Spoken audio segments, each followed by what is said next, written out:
pero las palabras que utilizamos sí que lo hacen. Y ustedes se preguntarán si eso ocurre en todas las culturas, y resulta que no. Por eso es tan difícil traducir, porque hay culturas en donde no se fundamentan en la idea de que una discusión es equivalente a una guerra, o no comprenden las discusiones en términos de una guerra. Entonces sigo yo diciendo, no hay una batalla física sino verbal, pero los términos con que comprendemos una discusión son términos bélicos, son términos de batalla. Imagínense cómo serían esas frases anteriores si nosotros comprendiéramos la discusión en términos de un baile. Tus posiciones no tienen ritmo, tu postura está desentonada. ¿Sí me explico?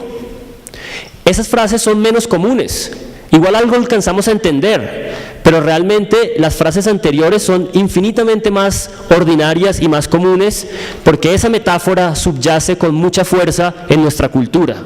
Discutir es como sostener una batalla. Fíjense en la otra gran metáfora conceptual que estructura muchísimas de las cosas que nosotros pensamos en nuestra cultura. El tiempo es dinero. ¿Han oído esa frase? ¿Quién no ha oído esa frase? El tiempo es dinero. Bueno, cuando uno está elaborando oraciones que son explicables a partir de la metáfora conceptual, una discusión es una guerra, el tiempo es dinero, el amor es complemento, en realidad está en el lenguaje ordinario, no está en el lenguaje poético, pero no solamente eso, no está solo en el lenguaje, sino que está en la acción, porque muchas de esas oraciones determinan la manera como nos comportamos. Entonces, como se empiezan a dar cuenta, lo que estoy tratando de invitarles como provocación a pensar es que esa idea de que la metáfora es una cosa que está ahí para adornar tu texto no es tan simple, porque en realidad la metáfora lo que hace es permear casi todo el lenguaje, casi todo lo que somos capaces de comprender a través del lenguaje. Esta metáfora estructura las acciones que ejecutamos al discutir. La metáfora impregna la vida cotidiana, no solamente el lenguaje, y lo hace porque impregna también los conceptos que rigen nuestro pensamiento. Voy a hacer un paréntesis y voy a tratar de que sea muy breve. Una vez yo tenía una novia gringa a la que le molestaba muchísimo que cuando estaba tratando de aprender a bailar, la gente le dijera, siente el ritmo. Porque ¿qué carajo significa siente el ritmo? Es decir, ese es justamente el problema de tratar de bailar para alguien, para bailar salsa, para alguien cuya cultura no es cercana a la salsa, ¿verdad?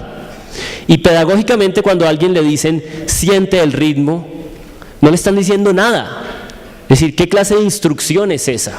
Es un poco aquí lo que yo estoy tratando de precisar.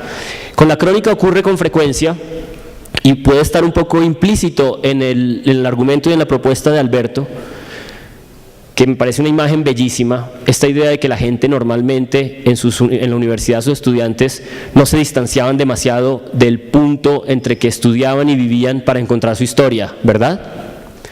Bueno, yo lo que creo es que ahí puede haber un pliegue más de afinamiento de esa idea, y es el siguiente: no importa que recorran 1000 kilómetros, en realidad el problema no es la distancia, aunque por supuesto es la distancia que estamos dispuestos a recorrer, pero el problema es que lo que tiene que transformarse es la capacidad de observar, y decirles que ustedes tienen que agudizar su capacidad de observación es básicamente como decirles sientan el ritmo. No sé qué significa exactamente, hace falta un paso más para precisar qué significa eso, qué significa invitarlos a ustedes a agudizar su capacidad de observación. Porque creo que independiente del tema que escojan, independiente de la longitud que alcancen, independiente de lo equívocos o acertados que sean con los verbos que usen, independientes del registro lingüístico que alcancen, el problema es que se paren a 10 metros y traten de hacer una crónica sobre la vendedora de dulces, o recorren 1000 kilómetros para hacer una crónica sobre un lugar no descubierto en la tierra. Es su capacidad de observar ese fenómeno y esa historia. Porque en su capacidad de observarlo es que ustedes son o no son capaces de ver algo que nunca nadie antes haya visto. Y un poco lo que estoy tratando de sugerir es que esa capacidad de ver algo que nunca nadie antes haya visto es en parte una capacidad de nombrar esas cosas, de decirlas, de pensarlas. Y fíjense que aquí empieza entonces a montarse estas dos aguas, porque resulta que la metáfora no es un adorno con el que haces más brillante o más lujoso eso que estás observando, sino que son los propios conceptos que rigen su pensamiento. Es decir, si ustedes no son capaces de ensanchar su capacidad metafórica, en parte no van a ser capaces de observar el mundo de manera distinta. Porque fíjense en lo que pasaba en la metáfora primera y en esta gran metáfora conceptual de una discusión es una guerra. Si ustedes no son conscientes de que cuando están pensando una discusión, en general usan una terminología bélica, entonces probablemente no van a ser capaces de formular frases ni de pensar nada nuevo sobre una discusión. Pero si ustedes convierten ese concepto metafórico, una discusión es una guerra, en un concepto metafórico diferente como una discusión es una canción,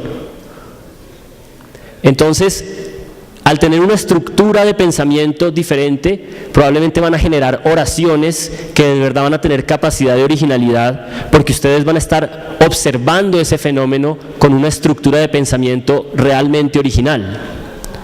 Entonces hacia allá va un poco este taller que yo les quiero plantear, hacia hacer un esfuerzo porque ustedes piensen en conceptos metafóricos relativamente novedosos. Porque ya hemos estado presintiendo lo que es lo que hace la metáfora. La metáfora hace comparaciones, ¿verdad? Entendemos una cosa en términos de otra cosa. Y un poco lo que ustedes tienen que empezar a ensanchar y tiene que empezar a ocurrir en sus cerebros es que tengan la capacidad de hacer ese tipo de comparaciones asombrosas. Entonces, vamos a la siguiente, Andrés, por favor. Nuestro sistema conceptual es metafórico. Nosotros no llegamos a las metáforas después para tratar de adornar una cosa. Las metáforas están antes y están determinando la manera como observamos el mundo. Nuestro sistema conceptual no es solo un asunto intelectual, sino cotidiano. Nuestro sistema conceptual es un asunto práctico. Dependiendo de cómo nosotros concebimos, dependiendo de ese tipo de conceptos metafóricos que están debajo de nuestras oraciones, están también nuestros comportamientos, están también la manera como actuamos. Si nosotros entendemos que una discusión es algo diferente a una guerra, que se parece más a un baile o que se parece más a una canción, es probable que nos comportamos en una discusión de manera diferente.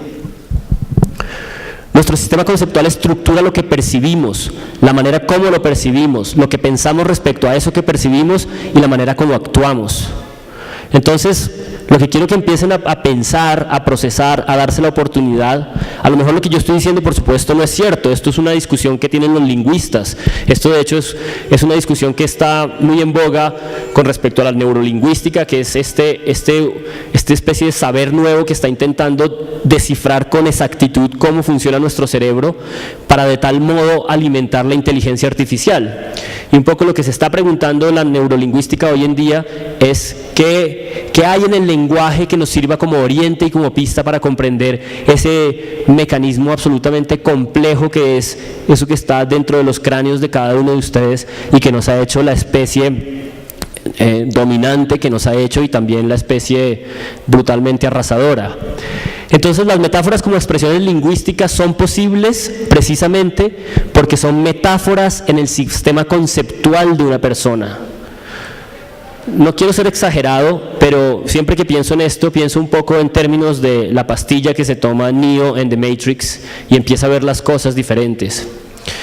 Yo todavía no he llegado hasta allá, yo trato de pensar todo el tiempo y de tener una especie de radar de metáforas, pero efectivamente lo que les estoy tratando de empezar a darse la oportunidad de percibir es que están muchísimo más en las estructuras que en la poesía. Están muchísimo más en las estructuras de pensamiento y en nuestra capacidad de actuar a partir del lenguaje que en lo que normalmente es el monopolio del lenguaje a partir del cual las estudiamos, que es el lenguaje poético.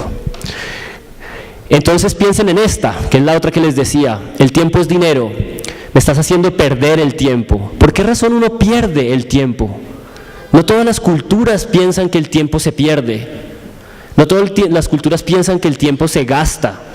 Y yo sé que parecen oraciones comunes y simples y que parece probablemente una evidencia lingüística relativamente insuficiente, pero lo que yo me pregunto y lo que quiero que ustedes traten de darse la oportunidad es eso. ¿Cuántas veces habían pensado que todas estas oraciones comunes alrededor del tiempo en realidad son oraciones que tienen que ver con el hecho de que concebimos el tiempo como un recurso limitado? Percibimos el tiempo como un bien. Andrés, la siguiente, gracias. Percibimos el tiempo como un objeto valioso. En nuestra cultura el tiempo es dinero en muchas maneras. Los salarios son por horas. Las unidades de las llamadas telefónicas son por minutos. Los intereses en los préstamos. Hay una relación muy, muy fuerte y muy institucional